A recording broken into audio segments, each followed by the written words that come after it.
Late Night Health continues. As we do each month, we spend some time with representatives at the very, very top of the Natural Products Association. We've had on in the last few weeks, actually, Roxanne Green, the president of the Natural Products Association.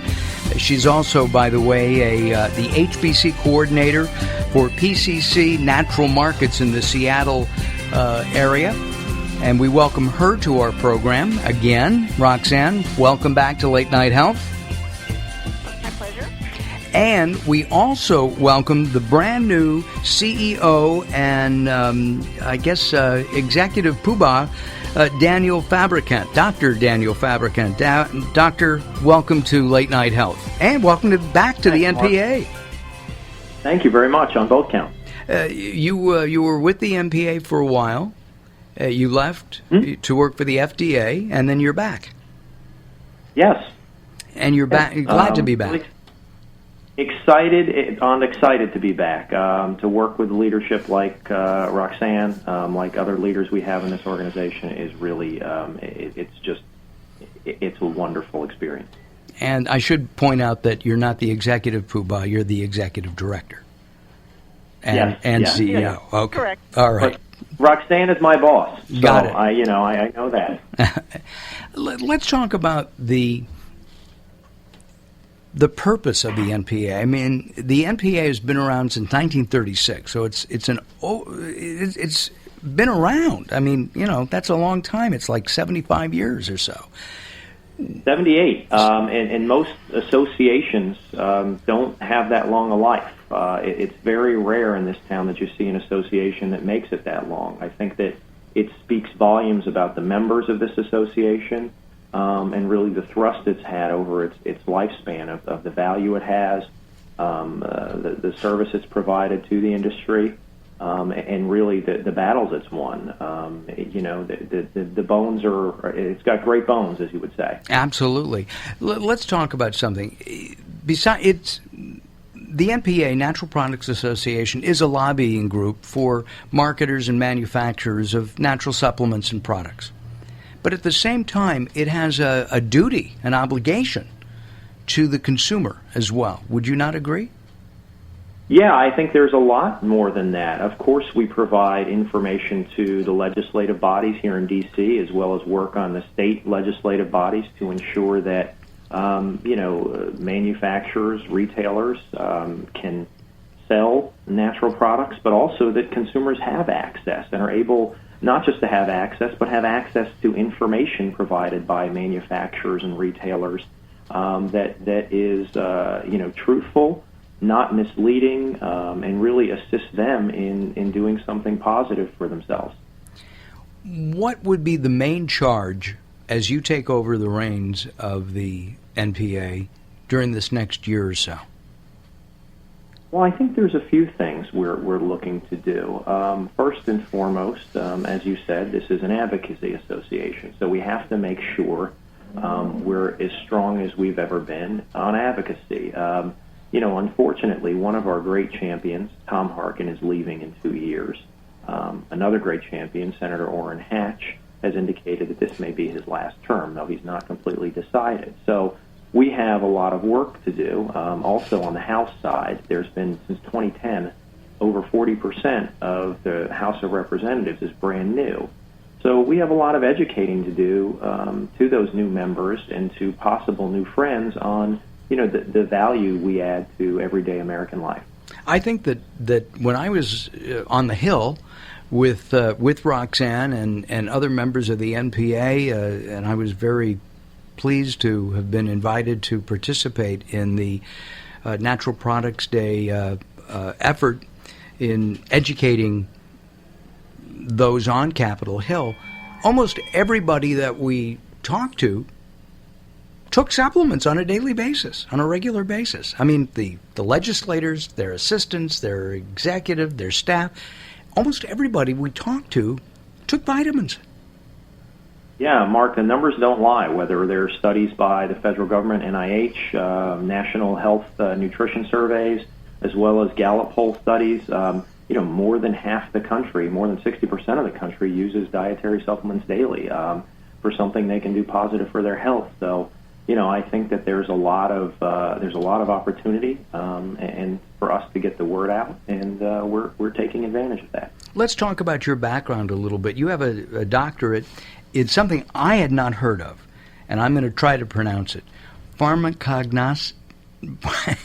Okay, take over, Dan. Not bad. Okay. Pharmacognosy, Mark. Excellent, though. You're not far off. Okay. It comes from the Greek word pharma, which is obviously medicine, and then the Greek word gnosis, which is knowledge. Pharmacognosy is really it's the basis of modern pharmacology. It's the study of natural sources, predominantly plants, flora, for medicines, and so that was my background. And how is that different from a pharmacist? Very different. I actually used to teach pharmacists, taught them how molecules were able to have therapeutic effects, whether those molecules were synthesized, but more often than not, those molecules were from nature, from plants. Most people don't realize, but certain classes of drugs, especially drugs for debilitating diseases like cancer, the majority of those drugs are actually from nature, from plants. And so there's a deep rooted, if you will, pardon the pun, history of botanicals in our healthcare. From the Natural Products Association, we have the executive director and the CEO, Daniel-Fabricant, Dr. Daniel-Fabricant. We also have on our line Roxanne Green. She is the president of the NPA. She's been on the show a number of times already. She's going to be taking over from me when I go on vacation, I think. Roxanne, what do you want to see happen with the NPA as an active member for, I'm going to say, at least 20 years? A lot of different things. On my agenda for the next 2 years are definitely making us stronger as an association, starting to work with some of the other like-minded associations, really getting some partnerships going. And close to my heart, because I work at PCC Natural Markets, is working on a federal GMO labeling bill, which is going to take some work the next few years. Which flabbergasts me.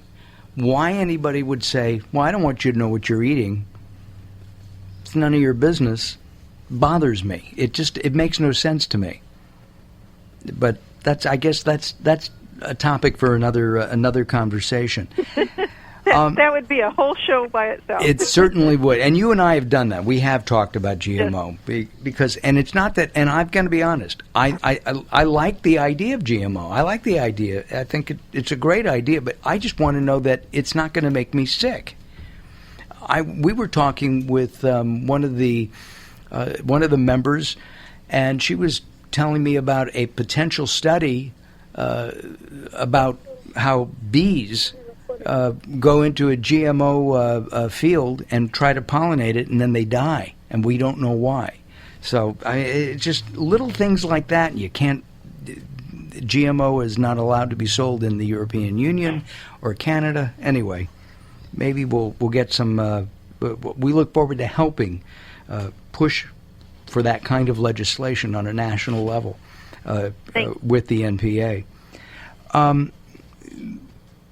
Tell us about your background at what you did at the FDA, Daniel, and how the NPA and the FDA work together.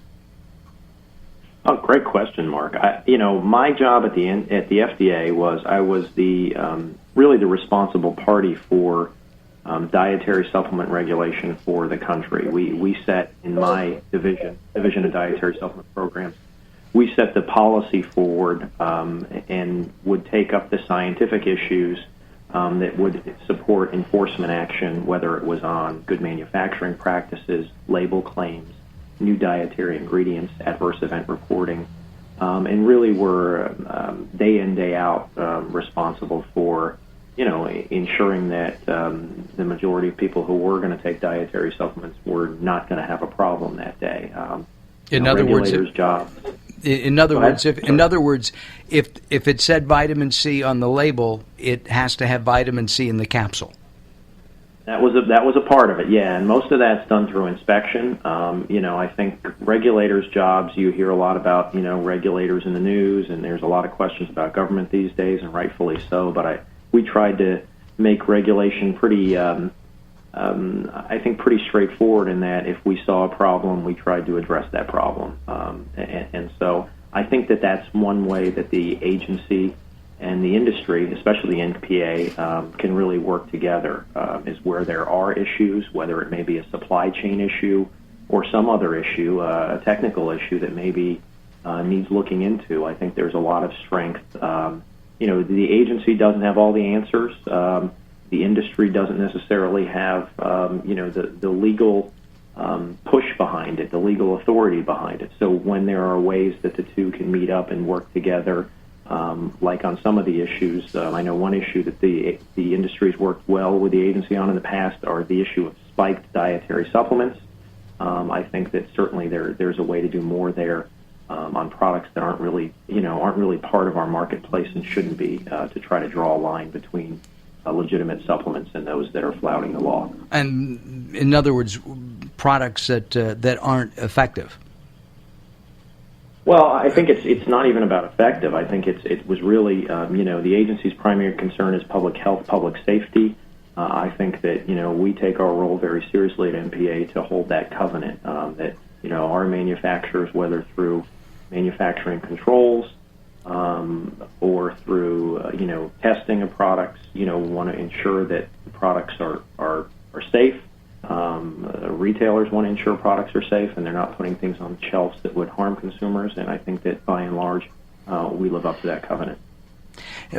What is the we just have a couple of minutes left in this segment. We'll come back and finish up in a couple of moments, but what I'm curious about is, do consumers know that the NPA is there, and should they?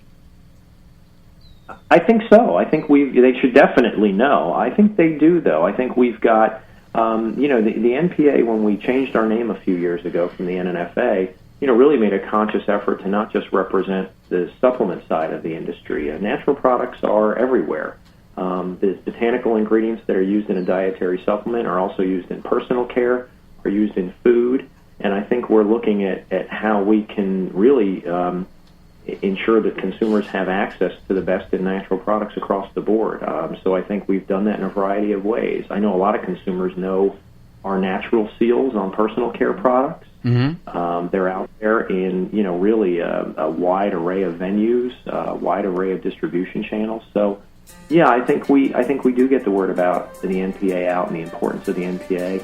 Not just as an advocacy group, but also as providing education. Our guests are Roxanne Green, president of the Natural Products Association, and we've just met Daniel-Fabricant, who is the new CEO and executive director. We will return in just a couple of moments. At the top of the next hour, we have some exciting things happening too. So tune in at latenighthealth.com, latenighthealth.com, to find out more. I'm Mark Allen. We'll be back.